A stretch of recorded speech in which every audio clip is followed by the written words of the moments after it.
عزیز دوستو، ہم جس دین کے ماننے والے ہیں وہ دین برحق ہے، اور جس پیارے محبوب صلی اللہ تعالیٰ علیہ وسلم کے ہم ماننے والے ہیں وہ محبوب علیہ السلام اللہ کے آخری رسول ہیں۔ نبی اکرم صلی اللہ تعالیٰ علیہ وسلم کامل، اکمل اور مکمل دین لے کر تشریف لائے۔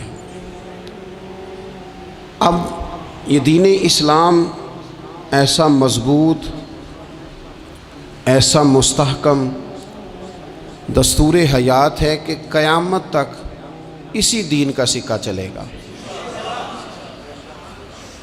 وقتی طور پر جو حالات امت پر اس وقت گزر رہے ہیں اس میں امت محکوم نظر آتی ہے، کمزور نظر آتی ہے، اور ہم دیکھتے ہیں کہ غیروں کا رعب بھی ہمارے حکمرانوں کے چہروں اور ان کے لہجوں پر نظر آتا ہے۔ جو قومیں کسی کا رعب اختیار کرتی ہیں، کسی شخص کو اس طرح کا بڑا جانتی ہیں کہ احساس کمتری کا شکار ہو جاتی ہیں، وہ اپنی آنے والی نسلوں کو کبھی مضبوط نہیں کر پاتی۔ ہمارے مزاجوں میں اور ہمارے روزمرہ کے معاملات میں کچھ چیزیں اس طرح کی رکھ دی گئی ہیں کہ لوگ احساس کے نیچے دبتے چلے جا رہے ہیں۔ برادریزم ایک بہت بڑا ایشو رہا ہمارے ہاں۔ میں بڑی درد کے ساتھ یہ بات عرض کیا کرتا ہوں کہ زیادہ گناہ اور زیادہ جرم اس بندے کا نہیں جو اپنی برادری کو بڑا سمجھتا ہے، بلکہ زیادہ مجرم وہ ہے جو اپنی برادری کو چھوٹا سمجھتا ہے۔ اس نے کیوں اپنے اندر احساس کمزوری پیدا کیا؟ اس کو کیوں ضرورت پیش آئی یہ کہنے کی کہ میں کسی کمزور قبیلے سے تعلق رکھتا ہوں؟ اسے کھل کے کہنا چاہیے تھا کہ میں بھی جناب آدم کا بیٹا ہوں۔ اسے کھل کے کہنا چاہیے تھا کہ میں بھی رسول رحمت کا غلام ہوں، میں بھی اللہ کا بندہ ہوں۔ کھل کر بات کرنی چاہیے۔ احساس کے نیچے دب جانا، پریشان۔ پھر اسی طرح کا معاملہ امیری غریبی کا ہے۔ غربا کیوں یہ سمجھ بیٹھتے ہیں کہ جس کے پاس پیسے زیادہ ہیں شاید فضل بھی زیادہ اسی کے پاس ہے؟ کیوں اس احساس سے باہر نہیں آتے؟ اگر دولت بہت اعلیٰ ہوتی نا اور بڑی ہی قیمتی ہوتی تو سب سے زیادہ سیدہ فاطمہ زہرا کے گھر میں ہوتی، سب سے زیادہ تجوریاں سیدہ عائشہ صدیقہ کے پاس ہوتی، لیکن یہ زیادہ قیمتی نہیں تھی، اس لیے دروازہ رسول پہ بھی نہیں تھی۔ تو اسی طرح کا معاملہ کچھ لوگوں کا ہے۔ میں نے اپنی زندگی میں یہ دیکھا ہے کہ مذہبی ماحول سے وابستہ لوگ کئی دفعہ بڑے پریشان ہو جاتے ہیں کہ میں تو مولوی صاحب ہوں، اور محلے کا مولوی بنا کے جب کسی کو رکھا جاتا ہے تو بیچارہ ویسے بھی پریشان ہو جاتا ہے۔ اس کی ذمہ داری ہوتی ہے کہ تو نے وقت پہ جنازہ پڑھانا ہے، ٹائم پہ کل پہ آ جانا، 10ویں پہ وقت پہ پہنچنا، غیر حاضر نہ ہونا۔ کچھ جگہوں پہ یہ بھی رواج ہے کہ جناب آپ کو 7 دن اور 10 دن مسلسل بیٹھنا ہے اور پڑھائی کرنی ہے۔ وہ آہستہ آہستہ آہستہ آہستہ بچے احساس کا شکار، یعنی قرآن شریف پڑھنے والے بچے اور کتاب و سنت کی تعلیم حاصل کرنے والے بچے، لیکن انہیں یہ کہا جاتا ہے کہ چلو فلانی جگہ قرآن پاک پڑھنے چلتے، قرآن پڑھنے جا رہے ہیں۔ قرآن انقلاب کی کتاب ہے، قرآن بندے کو عروج دیتا ہے، لیکن ان بچوں کی ذہنی ساخت یہ بنائی جا رہی ہے کہ چلو قرآن پاک پڑھنے چلتے ہیں، وہاں بریانی ملے گی کھانے کو، گوشت ملے گا کھانے کو۔ شکایت ہے مجھے یا رب خدا بندان مکتب سے، سبق شاہی ہے بچوں کو دے رہے ہیں خاک بازی کا۔ اتنی چھوٹی جب آپ کسی کی سوچ بنا دیتے ہیں تو پھر وہ آپ کہیں کہ وہ انقلاب برپا کرے، وہ کوئی بڑا کارنامہ سر انجام دے، یہ ہوتا نہیں، ممکن نہیں ہوتا۔ جب آپ آہستہ آہستہ کر کے احساس کمزوری کے نیچے دبتے چلے جاتے ہیں، دبتے، حالات خراب ہو جاتے ہیں۔ ہمارے بزرگ ہمیں کہا کرتے تھے کہ مولوی ہونا کوئی تانا ہے، اور ہم نے حالات بدلتے دیکھے۔ ایک ٹائم ایسا تھا کہ مولوی ہونا لوگ تانا سمجھتے تھے، ہمیں بھی کہا چاہو مولوی صاحب ادھر آئیں۔ آپ کو دیانتداری سے کہتا ہوں ہم نے وہ دور بھی انجوائے کر کے گزارا ہے۔ جے کسی ایک باری مولوی آکھے ہے تو انہوں آکھے یارے کوئی پریشانی والی گل ہے، شکر ہے اسی مولوی ہیں، یہ کوئی پریشانی ہے؟ آپ کیوں پریشان ہو گئے؟ مولوی کسی تانے مینے کا نام ہے۔ اور پھر وہ جو کل تک کہہ رہا تھا نا کہ او ہو تسی تو مولوی بن گئے ہو، پھر ہم نے وہ دور بھی دیکھا، اس نے کہا یار 2 منٹ کھڑا ہو تیرے ساتھ تصویر بنانی ہے، وہ دور بھی دیکھا، یہ دور بھی دیکھا۔ تھوڑا سا نا اپنی زندگی کے اندر خودداری، عزت نفس، وقار، اسلام عروج دیتا ہے بندے کو۔ مسلمان تیزی سے دبتے چلے جاتے ہیں۔ ملک شام کا بندہ آ گیا حضرت عمر کو ملنے، اس نے آتے ہی پوچھا تمہارے بادشاہ کا محل کہاں؟ انہوں نے کہا جی ہمارے بادشاہ کا محل نہیں ہوتا، ہمارے ہاں لوگوں نے سمجھ لیا نا کہ روب شاید کپڑوں کا ہوتا ہے، روب شاید گاڑیوں کا ہوتا ہے، بنگلوں کا ہوتا ہے، بہت بڑی کوٹھی کا روب ہوتا ہے۔ اور نہیں بھائی، روب تو بندے کے کردار کا ہوتا ہے، اس کے افکار کا روب ہوتا ہے، روب اس کے اونچے خیالات کا ہوتا ہے۔ کہاں ہے آپ کے بادشاہ کا محل؟ تو نے کہا محل شہل تو کوئی نہیں، مسجد میں ہوں گے امیر المومنین۔ بندہ کہتا ہے میں سوچ میں پڑ گیا کہ جس کے نام سے میرا بادشاہ کانپتا ہے وہ مسجد میں ہوگا، گن مین ہی کوئی نہیں، ہٹو بچو ہی کوئی نہیں، ادھر ادھر ہی کوئی نہیں، پہرے دار ہی کوئی نہیں۔ مسجد میں جا کے پوچھا جناب عمر، کہنے لگے ادھر ہی تھے۔ کدھر ہیں بھئی حضرت؟ وہ کدھر ہیں بھئی؟ ادھر ہی تھے۔ کہنے لگا میں حیران ہو گیا کہ یہ بادشاہ کی بات ہو رہی ہے۔ ایک صاحب کہنے لگے وہ کھجوروں کے باغ کی طرف جا رہے تھے، کہتے میں کھجوروں کے باغ میں گیا تو ایک بندے سے پوچھا امیر المومنین، کہنے لگا وہ سامنے کی طرف جا رہے تھے، ادھر گیا۔ ایک بندے سے پوچھا کہاں ہے وہ شخص اس کی 24 لاکھ مربع میل پہ حکومت ہے؟ کہاں ہے وہ شخص جو مدینے میں بیٹھ کے نعرہ لگاتا ہے تو کیسر و کسرا کانپ جاتے ہیں؟ وہ بندہ کدھر ہے کہ جس کی بات جگہ جگہ ہوتی ہے، جس کا تذکرہ سنا ہے کہ اسے دیکھ کے شیطان بھی رستے بدل جاتا ہے؟ انہوں نے کہا وہ دیکھ رہے ہو کھجور کے درخت کے نیچے کنویں کے ساتھ مٹی کا ڈھیلا تکیے کی جگہ رکھ کے وہ جو تامت باندھے کرتا پہنے سویا ہے وہی تو فاروق اعظم ہے۔ وہ شخص کہتے ہیں عمر سوئے تھے۔ شیر سویا بھی ہو تو اس کا روب ہوتا ہے۔ شیر جو ہوتا ہے، شیر کبھی سو بھی جائے نا تو لوگ پھر بھی خوف کھاتے ہیں اور اس کے جاگنے کا خوف کھاتے ہیں کہ یہ کہیں جاگ نہ جائے۔ شیر جو ہوا، کہتے ہیں حضرت عمر سوئے تھے پر میں قریب گیا تو میرے وجود پہ روب طاری ہو گیا، روب، اور میری زبان سے بے ساختہ یہ جملے نکلے کہ عمر تو انصاف کر کے سویا ہے نا، تو مٹی کے ڈھیلے پہ بھی تجھے سکون کی نیند ہے۔ خودداری، وقار، عزت، یہ احساس کمتری سے باہر نکلیں۔ ہم نے اپنے بچوں کو مسل ڈالا ہے، وہ تسی ماڑے دے بچے ہو، تسی تو نہیں نہ آگے جا سکتے، وہ اسی غریب لوگ نہ بیٹے تو فلانے کے ساتھ نہ جایا۔ ہم نے اپنے بچوں کی خواہشات تباہ کر دی، کمزور کر کے رکھ دیا، انہیں بار بار سکھایا ہم نے۔ خوددار تھا وہ باپ جس کی تھوڑی سی آمدن تھی پر وہ گرمیوں میں اپنے پتر سے کہتا تھا پتر بڑھولے میں دانے ڈال دیے ہیں، تمہاری ماں نے مرتبان میں اچار ڈال دیا ہے، لو اب ساری گرمیاں پرواہ کوئی نہیں۔ وہ خوددار لوگ تھے۔ لیکن آج یہ دین غالب ہونے کے لیے آیا ہے، مسلمان نے غالب ہونا ہے۔ یہ تھوڑا اپنی ذات سے اٹھ کر جب سوچے گا نا، بڑی بات کرے گا، بڑی سوچ پیدا کرے گا، بڑا اس کا مزاج ہوگا، کھلا اس کا دل ہوگا، تو پھر نا یہ ذرا سر اٹھا کے جیے گا۔ قرآن مجید کی جو آیت کریمہ میں نے تلاوت کی، اللہ کریم نے فرمایا هو الذی ارسل رسولہ بالہدی ودین الحق، فرمایا وہ قادر مطلق ہے جس نے اپنے رسول کو ہدایت اور حق دے کے بھیجا ہے۔ دو چیزیں دے کے بھیجا ہے، ہدایت اور حق۔ کتاب ہدایت اور حق حضور لے کے آئے۔ کس لیے بھیجا ہے؟ کہ نیرا تسبیح پڑھیں اور سو جائیں، نیرا جناب عبادت کریں اور آرام کریں، نیرا جناب تلاوت کریں اور آرام کریں، نہ۔ هو الذی ارسل رسولہ بالہدی ودین الحق، وہ رب ہے جس نے اپنے نبی کو، اپنے رسول کو ہدایت اور حق دے کے بھیجا ہے۔ کیوں؟ کہ لیظہرہ علی الدین کلہ، تاکہ اس دین کو تمام دینوں پر غالب کر دے، اس کو غالب کرے، ہر دین پر یہ دین چھا جائے۔ وَلَوْ كَرِهَ الْمُشْرِكُونَ، اگرچہ مشرکوں کو یہ بات بری ہی لگے، نا پسند آئے، کسی کو نہیں آتی۔ لِيُظْهِرَهُ عَلَى الدِّينِ كُلِّهِ، یہ دین غالب ہونے کے لیے آیا۔ غالب، تو نماز بھی پڑھ، عبادت بھی کر، لیکن یہ بھی خیال رکھ کہ دنیا میں نماز والے نبی کا نظام بھی قائم کرنا ہے۔ تیرے پاس نری مسجد نہیں ہونی چاہیے، حکومت بھی ہونی چاہیے۔ مسلمان کے ہاتھ میں نری تسبیح نہیں ہوگی، یہ انان حکومت بھی چلائے گا۔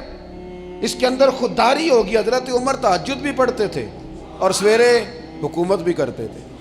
حضرت صدیق اکبر ساری رات مدینے والے کی یاد میں رویا بھی کرتے تھے، اور صبح اٹھ کر تلوار لے کر نبی پاک علیہ السلام کی ختم نبوت کے منکروں کے خلاف جہاد بھی کیا کرتے تھے۔ جب تک اپنے مزاج میں وہ شوق نہیں پیدا ہوتا کہ دین کو غالب کرنا ہے، جد و جہد کرنی ہے، کوشش کرنی ہے، بڑا سوکھا ہے ہمارے لیے بھی، آرام سے نماز پڑھیں، نفل پڑھیں، عبادت کریں۔ اور ویسے بھی اسے لوگ زیادہ بڑا پیر سمجھتے ہیں جس کی تسبیح زیادہ لمبی ہو، وہ زیادہ بڑا پیر ہوتا ہے جس کی پگڑی ذرا زیادہ بڑی ہو، جبہ تگڑا پہنے، اجرے کے اندر رہے، باہر نہ نکلے، اور اندر جائیں 2 منٹ کے لیے حضرت کی زیارت کریں، باہر آ جائیں بس چھٹی، وہ زیادہ پیری مریدی ہو جاتی ہے۔ پیر تو بولتا ہی نہیں۔ وہی ہے تیرے زمانے کا امام برحق، اقبال کہنے لگے وہی ہے تیرے زمانے کا امام برحق، جو تجھے حاضر و موجود سے بیزار کرے اور موت کی شکل میں دکھلا کے تجھے جلوہ یار، زندگی تیرے لیے اور بھی دشوار کرے، تو جو تیرا جینا مشکل کر دے نا، وہ تیرے زمانے کا امام برحق ہے، تیرے لیے زندگی دشوار کر۔ یہ کیا بات ہوئی کہ ٹھیک ہے جناب آپ موج کریں جو دین غالب ہونے کے لیے آیا، دین کے مزاج میں غلبہ ہے، دین کی طبیعت میں غلبہ ہے، دیندار چھا کے وقت گزارا کرتے ہیں۔ اللہ تعالیٰ نے اس دین کے اندر وہ قرار دیا ہے، وہ وسعت دی ہے، وہ درد دیا ہے، وہ ذوق دیا ہے۔ اپنے اندر سے وہ بت توڑ ڈالیں جو بت مایوسی پھیلاتے ہیں، ان جگہوں سے نکل آئیں جہاں انسان کمزور پڑتا ہے۔ اٹھ باندھ کمر کیوں ڈرتا ہے، پھر دیکھ خدا کیا کرتا ہے۔ آگے کی طرف دیکھیں، آگے کی طرف دیکھیں۔ میرے نبی اکرم صلی اللہ تعالیٰ علیہ وسلم نے فرمایا حالات جتنے بھی خراب آ جائیں، ماحول جتنا بھی بگڑ جائے، امت پر دشواری جتنی بھی آئے، حضور علیہ الصلوۃ والسلام نے فرمایا ہے یہ دین اسلام ہے، یہ مسلم کے لفظ ہیں۔ حضور فرماتے ہیں یہ دین ہمیشہ قائم رہے گا، اور فرمایا ایک جماعت ہوگی پوری میری امت کی جو دین اسلام کے دفاع میں کام کرتی رہے گی، جد و جہد کرتی رہے گی، کوشش کرتی رہے گی، ہمت کرتی رہے گی۔ میرے عزیز حضور نے فرمایا ہمیشہ یہ دین قائم رہے گا، اور ایک جماعت ہمیشہ اس دین کے لیے کام کرتی رہے گی۔ اور میرے نبی پاک علیہ السلام نے فرمایا 100 سال کے بعد تو اللہ ضرور اس امت میں ایک ایسا شخص پیدا کرے گا، یہ ابن ماجہ میں حدیث موجود ہے، جو اس دین کی نئے سرے سے تجدید کر دے گا۔ وہ لوگ آتے رہے، جب حالات بڑے بگڑے تو حضرت عمر بن عبدالعزیز آ گئے، حالات کا رخ بدل کے رکھ دیا۔ پھر معاملات بڑے بگڑے تو امام شافعی جیسے لوگ آ گئے، غوث اعظم جیلانی جیسے لوگ آ گئے۔ حالات بڑے بگڑے تو شیخ عبدالحق محدث دہلوی جیسے لوگ آ گئے۔ ہندوستان میں جب ماحول بڑا کٹھن ہوا تو اعلیٰ حضرت فاضل بریلوی جیسے لوگ آ گئے۔ ہر صدی کے سرے پر اللہ تعالیٰ ایک مجدد بھیجے گا، حضور کا وہ غلام دین کو نئے سرے سے تازہ کرے۔ دین کے چمن میں ہمیشہ بہار رہے گی، ہمیشہ نورانیت رہے گی، ہمیشہ نور اعلیٰ نور رہے گا۔ یہ کام صرف کرنے کا کام کیا ہے، یہ دین تو پھلے گا پھولے گا۔ جو آگے بڑھ کے خدمت میں حصہ ڈال لے گا نا، وہ اپنا نفع کرے گا۔ یہ قرآن پاک ہے، یا ایھا الذین آمنوا ان تنصروا اللہ ینصرکم ویثبت اقدامکم۔ اللہ فرماتے ہیں اے لوگو اگر تم اللہ کے دین کی مدد کرو گے نا تو اللہ تمہاری مدد کرے گا، وَيُثَبِّتْ أَقْدَامَكُمْ، اور تمہارے قدم جما دے گا، تمہیں استقامت دے۔ تم آگے، اور دین کی مدد صرف پیسوں سے نہیں ہوتی۔ کوئی شخص سمجھے کہ فقط مال سے مدد ہوتی ہے، جب آپ وقت پر آ کر مسجد میں جمعے کی نماز ادا کرتے ہیں تو یہ بھی آپ دین کی خدمت ہی کرتے ہیں۔ جب آپ دینی اجتماعات کی رونق بڑھاتے ہیں تو یہ بھی آپ دین کی خدمت ہی کرتے ہیں. جب آپ کسی دین کے طالب علم کا حوصلہ بڑھا دیتے ہیں نا، بیٹے بڑی بات ہے قرآن پڑھتے رہنا، یہ بھی آپ خدمت ہی کرتے ہیں. جب آپ دین کے بارے میں کسی جگہ بیٹھ کے اچھی بات کر دیتے ہیں، یار اللہ کا فضل ہے ہمارے دین میں یہ خیر اللہ نے رکھی، یہ بھی آپ دین کی مدد ہی کرتے ہیں. آپ کسی بھی جگہ کسی بھی حوالے سے دین کے لیے کوئی بھی پیغام دیتے ہیں، کوئی بھی بات کرتے ہیں، تو آپ دین کی یہ ساری خدمات دینیاں ہیں، یہ سارا درد ہے، یہ سارا ذوق ہے. ہم اپنا اپنا حصہ جس طرح بھی ملا سکیں دین کی حمایت میں، دین کی مدد میں. جہاں کوئی ایسی بات ہو رہی ہو وہاں ہم دفاع کے لیے کھڑے ہو جائیں. ہر شخص اپنے اپنے مقام پر دینی ابلاغ میں، دین کی تبلیغ میں اپنا کردار ادا کرے. ایک جملہ کوئی بول دے نا رسول پاک کے دین کی مدد میں، ایک جملہ، یعنی کسی کو صرف اتنا کہہ دینا کہ یار تو اپنے بیٹے کو، تیرے 5 بیٹے ہیں، ایک کو قرآن مجید کا عالم ہی بنا دے. تو کہہ کے چلا گیا اور تو تیری وجہ تجھے خبر بھی نہیں کہ شاید اس نے تیری وجہ سے اسے داخل کرایا ہے. لیکن وہ اگر آ گیا پڑھ گیا تو دیکھ تجھے اجر اللہ کتنا عطا فرمائے. آدھا جملہ بول کے دین کے معاملے میں معاون بنے، کوئی خیر کا لفظ بول کے معاون بنے. ہم نہ ہمت نہیں کرتے، ہم کہتے ہیں وہ فلانا کرے گا، بڑا آدمی کرے گا، مولانا کریں گے، پیر صاحب کریں گے. اپنا اپنا حصہ، اپنی اپنی خیر. حضرت عمر نے بھی بڑا کام کیا ہے دین کی خدمت میں، پر سیدنا بلال کی خدمت کا کوئی انکار کر سکتا ہے؟ ڈیوٹی حضرت صدیق اکبر کی بھی زیادہ ہے، پر جناب سلمان فارسی کی خدمت کا انکار کیا جا سکتا ہے؟ ہر ایک نے کام کیا، ہر نقطے کا اپنا عروج ہے، اپنی اور یہ دین غالب ہوگا. غالب یہ مت سمجھیں تھوڑے سے حالات کمزور آئے ہیں اور تھوڑا سا مسلمان محکوم ہوئے ہیں مالی طور، اپنی کوتاہیوں کی وجہ سے ہوئے، اپنی غلطیوں کی وجہ سے ہوئے، اپنے اعمال کے سبب ہوئے. تو ڈر ڈر کے نہ جئیں. نبی پاک صلی اللہ تعالی علیہ وسلم سفر پہ تشریف لے گئے. حضور علیہ السلام کی عادت کریمہ تھی جب سفر پہ جاتے تھے تو سب سے آخر میں ساری تیاری کر کے سامان سمیٹ کے سب سے آخر میں سیدہ فاطمہ الزہرا سے ملتے، پھر سفر شروع ہوتا. اور جب حضور واپس آتے تو سب سے پہلے سیدہ فاطمہ سے ملتے رضی اللہ تعالی. حضور کافی دنوں کے بعد سفر سے واپس آئے، لمبا سفر تھا. سیدہ فاطمہ الزہرا رضی اللہ تعالیٰ عنہ سے ملنے گئے. نبی پاک صلی اللہ تعالیٰ علیہ وسلم کا چہرہ نور دیکھ کے تو سیدہ فاطمہ تڑپ کے روئیں، رو پڑی. حضور نے فرمایا فاطمہ کیا ہوا؟ عرض کرنے لگی یا رسول اللہ تھکاوٹ کے اثرات میں آپ کے چہرے پہ دیکھ رہی، اور حضور کپڑے یوں لگتا ہے بڑے پرانے پہنے ہوئے ہیں آپ نے. حضور اتنی مشقت کیوں کرتے ہیں آپ، اتنی محنت، اتنی جدوجہد؟ تو حضرت فاطمہ الزہرا فرماتی ہیں حضور نے مجھے تھپکی دی اور فرمایا فاطمہ رو نہ. اور یہاں وہ بعض لوگ ہوتے ہیں نا جو ہم نے دیکھا ہے، ہمارے ہاں اس طرح ہوتا ہے کہ وہ کوئی اس طرح کی بات کرے تو وہ زیادہ رونے لگ جاتے ہیں، کیا کریں بڑے مسائل ہیں، بڑی مشقت ہے، کرنا پڑتا ہے، لوگ اور زیادہ. لیکن نبی پاک علیہ السلام نے سوچوں کو نیا زاویہ دیا، خیالات کو نیا رخ دیا، اس بات کو ایک نیا انداز سوچنے کا فراہم کیا. حضور فرمانے لگے فاطمہ رو نہ، تیرے باپ کو اللہ نے اعلیٰ مقاصد کے لیے دنیا میں مبعوث فرمایا. حضور فرمانے لگے فاطمہ کوئی گھر کچا، کوئی پکا، کوئی خیمہ ایسا نہیں بچے گا جہاں اللہ دین اسلام کو پہنچا نہیں دے گا. اور فرمایا فاطمہ یاد رکھنا جس طرح رات چھا جاتی ہے نا، محمد عربی کا دین بھی چھا جائے گا، یہ چھا جائے گا دین. جس طرح رات چھا جاتی ہے یہ دین بھی چھا جائے گا. اور پھر دین چھا گیا، جگہ جگہ چھا گیا. یورپ میں بھی اذانیں پڑھی جانے لگی، امریکہ اور افریقہ میں بھی قرآن پڑھا جانے لگا.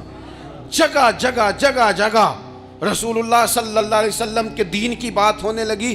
کہا فاطمہ کار کچا ہو یا پکا ہو، خیمہ ہو، ہر جگہ یہ دین پہنچے گا. اور دین پہنچا. دوستو کمزوری وقتی طور پر ہے، حالات وقتی طور پر ہیں. مسلمانوں نہ گھبراؤ، خدا کی شان باقی ہے. یہ دین فطرت ہے. یہ دین اپنی حقانیت کی وجہ سے پھیل رہا ہے، کسی کا محتاج نہ یہ کسی کے زور لگانے. مسلمانوں نہ گھبراؤ، خدا کی شان باقی ہے. ابھی اسلام زندہ ہے، ابھی قرآن باقی ہے۔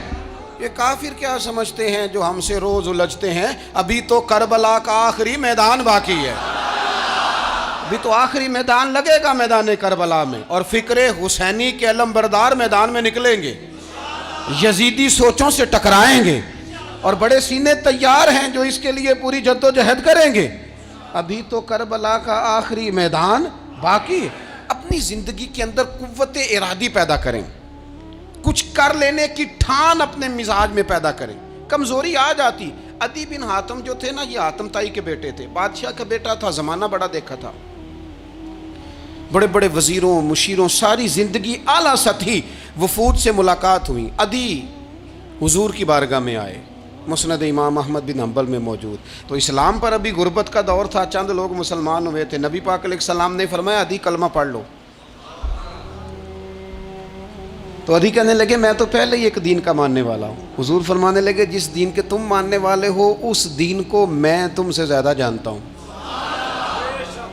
حضور فرمانے لگے جس دین کے تم ماننے والے ہو اس میں کیا یہ لکھا ہے کہ مال غنیمت کا چوتھا حصہ کھا جاؤ؟ کہنے لگے نہیں۔ تو فرمایا کھا کیوں جاتے ہو؟ عدی کہتے ہیں چونکہ یہ ہمارے اندر کی بات تھی بادشاہوں کی، تو میں نے فوراً سر تسلیم خم کر دیا، میں نے فوراً سر جھکا دیا، میں نے کہا آپ بات ٹھیک کر رہے ہیں۔ حضور فرمانے لگے اب اگلی بات بھی کروں یا رسول اللہ فرمائیے۔ فرمایا پتہ ہے تم دین کیوں نہیں قبول کر رہے؟ یہ بھی مجھے پتہ ہے۔ یا رسول اللہ کیوں؟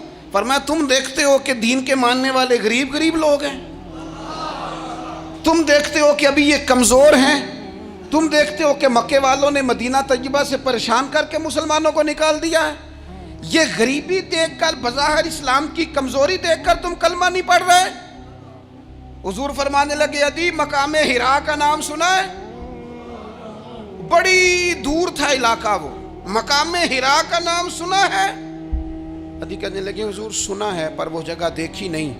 محبوب فرمانے لگے سن، میں وہ وقت لے کے آؤں گا، میرا دین اس طرح نافذ ہوگا کہ ایک عورت مقام حرا سے اونٹنی پہ اکیلی بیٹھے گی اور اکیلی آئے گی اور آ کے بیت اللہ کا طواف کرے گی، سوائے اسے اللہ کے کسی کا خوف نہیں ہوگا، رب کے علاوہ کسی سے نہیں ڈرے گی۔ یہ دور آئے گا، تو دیکھ رہا ہے کہ صرف مکے پہ حکومت نہیں دنیا پہ مسلمان چھا جائیں گے۔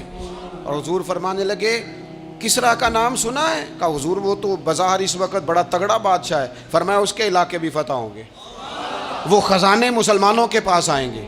اور فرمایا تو تیسری بات نبی پاک نے بیان کی، فرمایا تو یہ دیکھ رہا ہے کہ مسلمانوں میں غربت ہے؟ فرمایا عدی ایک وقت آئے گا لوگ دینے کے لیے نکلیں گے پر انہیں لینے والا کوئی نہیں ملے گا۔ ایک وقت آئے گا لوگ دینے نکلیں گے لینے کوئی نہیں آئے گا۔ عدی کہتے ہیں کہ میں رسول کریم کا کلمہ پڑھ کے مسلمان ہو گیا، اور پھر زیادہ دور نہیں گزرا، عدی رویا کرتے تھے، حاتم تائی کے بیٹے عدی رویا کرتے تھے اور رو کے بتایا کرتے تھے لوگوں وہ جو حضور نے فرمایا تھا نا بی بی حرا سے چلے گی اور طواف کرے گی، وہ بی بی میں نے اپنی آنکھوں سے آتی دیکھی، میں نے اس تنہا عورت کو حضور سید عالم کی پیشن گوئی کے مطابق بیت اللہ کا طواف کرتے دیکھا، اسے سوائے اللہ کے کسی کا ڈر نہیں تھا۔ اور عدی کہنے لگے وہ جو حضور نے فرمایا تھا نا کہ کسرا کے خزانے فتح ہوں گے، فرمایا وہ جب فتح ہو رہی تھی تو میں خود اس جنگ میں شریک تھا، مجھے اللہ نے موقع دیا، میں مجاہدوں میں شامل تھا۔ اور فرمانے لگے تیسری پیشن گوئی رہ گئی ہے، مجھے امید ہے وہ بھی پوری ہوگی۔ حضرت عمر بن عبدالعزیز کے زمانے میں آ کے وہ دور بھی آیا کہ لوگ زکوٰۃ دینے نکلتے تھے، لینے والا کوئی نہیں ملتا تھا، لوگ کسی کو غریب سمجھ کے صدقہ دینے لگتے تھے، وہ کہتا تھا بھائی لے جا میں تو رات خود دے کے آیا ہوں، لوگ دینے نکلتے تھے لینے والا کوئی نہیں۔ اسلام کی فطرت میں قدرت نے لچک دی ہے، اتنا ہی یہ ابھرے گا جتنا کہ دبا دو گے۔ یہ مولویوں کی وجہ سے، پیروں کی وجہ سے، سیاستدانوں کی وجہ سے نہیں چھائے گا۔ یہ کیوں چھائے گا کہ ارسل رسولہ بالہدی ودین الحق، یہ اس لیے چھائے گا کہ اللہ نے بھیجا ہی حق کے ساتھ ہے، یہ آیا حق کے ساتھ ہے، لہذا چھا جائے۔ حق ہمیشہ چھا جایا کرتا ہے۔ اور وَقُلْ جَاءَ الْحَقُّ وَزَهَقَ الْبَاطِلُ إِنَّ الْبَاطِلَ كَانَ زَهُوقًا، جب حق آتا ہے تو باطل خود بخود چھپ جاتا ہے، اور باطل ہوتا بھی مٹ جانے کے لیے بس نا یہ دین حضرت خباب بن الارت رضی اللہ تعالیٰ عنہ فرماتے ہیں ہمیں بڑی تکلیف دی کفار مکہ نے، قریش نے بڑا ستایا. نبی پاک علیہ السلام خانہ کعبہ کے ساتھ ایک چادر لے کے آرام فرما رہے تھے. ہم حضور کی بارگاہ میں گئے، یا رسول اللہ دعا کریں یہ تباہ ہو جائیں، تنگ بڑا کرتے ہیں. حضور آپ دعا کریں اللہ کی بارگاہ میں. تو حضور اٹھ کے بیٹھ گئے، فرمایا جلدی نہ کرو، تم سے پہلے ایسے لوگ گزرے ہیں جن کو گڑوں کے اوپر رکھ کے نا تو آروں سے کاٹ دیا جاتا تھا، وہ 2 ٹکڑے ہو جاتے تھے. فرمایا جلدی نہ کرو، تم سے پہلے ایسے لوگ گزرے ہیں کہ لوہے کی کنگھیوں سے ان کا گوشت نوچ دیا جاتا تھا، ہڈیاں تک زخمی ہو جاتی تھی، سی نہیں کرتے، زخم پہ زخم کھا کے جی خون جگر کے گھونٹ پی، آہ نہ کر لبوں کو سی، یہ عشق ہے کو دل لگی نہیں. کہا خبیب تھوڑا صبر کرو، اور پھر حضور فرمانے لگے خبیب یہ بات یاد رکھنا، جو دین میں لے کے آیا ہوں یہ غالب ہو کے رہے گا، یہ غالب ہوگا غالب. وہ ابو سفیان جو میدان احد میں کہتے تھے فلاں بھی ہم نے مار دیا، فلاں بھی مار دیا، جب 10,000 کا لشکر لے کے نبی پاک گئے تھے نا دوبارہ واپس 10 سالوں میں، 3 لوگ لے کے حضور مکے سے آئے اور 10,000 کا لشکر لے کے جب دوبارہ گئے نا، ابو سفیان کہنے لگے لڑنا ہی نہیں، کیونکہ جس شان سے معصوم آمنہ آئے ہیں لڑنے والی بات ہی کوئی نہیں، طاقت ہی نہیں، آنکھ نہیں ملا سکتے تو ہاتھ کیسے اٹھائیں گے. لیکن پتہ ہے حضور کا طریقہ کیا تھا؟ سیاہ امامہ تھا، اونٹنی پہ بیٹھے تھے اور گردن محبوب نے اتنی جھکائی تھی کہ وہ اونٹنی کی گردن سے لگ رہی تھی.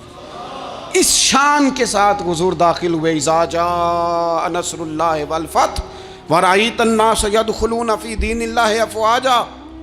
اپنے اندر نہ تھوڑی سی، آپ 24 گھنٹے دنیا کمائیں، کوئی منع نہیں کرتا، مال کمائیں، جائیدادیں بنائیں، حلال کمائیں، جتنا مرضی کمائیں، لیکن نہ کچھ تھوڑا سا اپنے آپ کو دین کے لیے، صرف مالی طور پر نہیں. ہمارے ہاں ایک بہت بڑا مسئلہ یہ بن گیا کہ صرف مالی طور پر ہم سمجھتے ہیں دین کی مدد کر دیں. اگر آپ اپنے پتر کو نمازی بنا چکے ہیں تو ایک کام آپ نے دین کی خدمت کا کر لیا. اگر آپ کی بیٹی پردے کی عادی ہو گئی ہے تو آپ نے دین کی خدمت میں ایک حصہ ڈال لیا ہے. اگر آپ کے گھر کے اندر آپ ان ساری چیزوں کو بین کرنے میں کامیاب ہو گئے، یا ایھا الذین آمنوا قوا انفسکم واہلیکم نارا، ایمان والو خود بھی دوزخ سے بچو، اپنے اہل خانہ کو بھی بچاؤ. اگر فحاشی اور یعنی کا رستہ آپ نے اپنے دروازے کے باہر روک دیا ہے تو آپ نے دین کی خدمت کر لی ہے. اگر آپ اپنے دوستوں کو نمازی بنانے میں کامیاب ہو گئے ہیں، اگر آپ چند لوگوں کو قرآن پڑھانے میں کامیاب ہوئے ہیں، تو پھر کچھ نہ کچھ حصہ آپ نے دین میں شامل کیا ہے. کرنے کا کام یہ ہے کہ اپنا اپنا حصہ اپنی اپنی خیر دین میں ملائیں، جد و جہد کریں، کوشش کریں. 2 جملے بول کر، جب کوئی بندہ کہہ رہا ہو نا جی بڑا مشکل ہے دین پہ عمل کرنا، تو اسے کہیں دین پہ ہی چلنا تو آسان ہے، دین پہ چلنا ہی تو آسان ہے. جب بڑی دین مخالف باتیں ہو رہی ہوں تو وہاں ساری برادری اکٹھی بیٹھی ہے نا، بچے کے دن رکھے جا رہے ہیں، تو میں دین کی خدمت بتا رہا ہوں کیا کیا کرنی ہے. بیٹے کے دن طے ہو رہے ہیں تو کوئی کہتا ہے کہ ماموں کو منا لو ناراض ہے، چچا کو منا لو ناراض ہے. یہ میں اپنا درد دل آپ کے سامنے رکھ رہا ہوں. دین کی خدمت یہ ہے کہ ایک بندہ بیچ میں سے بولے، وہ کہے او شادی میں کوئی غیر شرعی کام نہ کرنا، سب کو منا رہے ہو تو کہیں رب رسول کو ناراض نہ کر لینا. یہ تیری دین کے لیے خدمت ہو جائے گی، یہ تیری دین کے لیے خدمت ہو جائے گی. وہ جس شخص نے جاتے جاتے رستے میں کہا تھا نا حضرت عبداللہ مزنی کو کہ میں ایک مدینے میں چاند چڑھا دیکھ کے آیا ہوں کہ جس کے قریب سے جو گزرتا ہے اسے بھی نور ملتا ہے، تو اس کی ایک بات گھر کر گئی، جناب عبداللہ مزنی مدینے والے کے عاشق ہو گئے. آپ کہہ دیں بات پھیل جائے گی، اللہ اسے پھیلا دے گا. اپنے مقام پر بیٹھ کر اپنے میں فیکٹری کے مالک سے کہا کرتا ہوں کہ تو نا مسجد ضرور بنا چھوٹی سی، دفتر والوں سے کہا کرتا ہوں کہ یہاں نا نماز باجماعت کا بندوبست ضرور کراؤ. میں کہتا ہوں یہ سارے دین کے کام ہیں. آپ اپنے حلقہ یسر میں کہیں یہاں نماز باجماعت ہوگی، یہاں سویرے آتے ہی پہلے تلاوت ہوگی، یہاں پہلے قصیدہ بردہ شریف. آپ کوئی خیر کے کام میں اپنا حصہ ڈالتے رہیں. انشاءاللہ یہیں سے چنگاریاں بنیں گی، یہیں سے انقلاب برپا ہوگا. اور امام جعفر صادق کے قول پر اپنی بات سمیٹوں گا. کسی نے کہا تھا میں دین کی تبلیغ کرنا چاہتا ہوں, تو فرمانے لگے سوکھا حال ہے, تو دین پہ عمل کرنا شروع کر دے. دین کی تبلیغ ہونی شروع ہو گئی, عمل کر.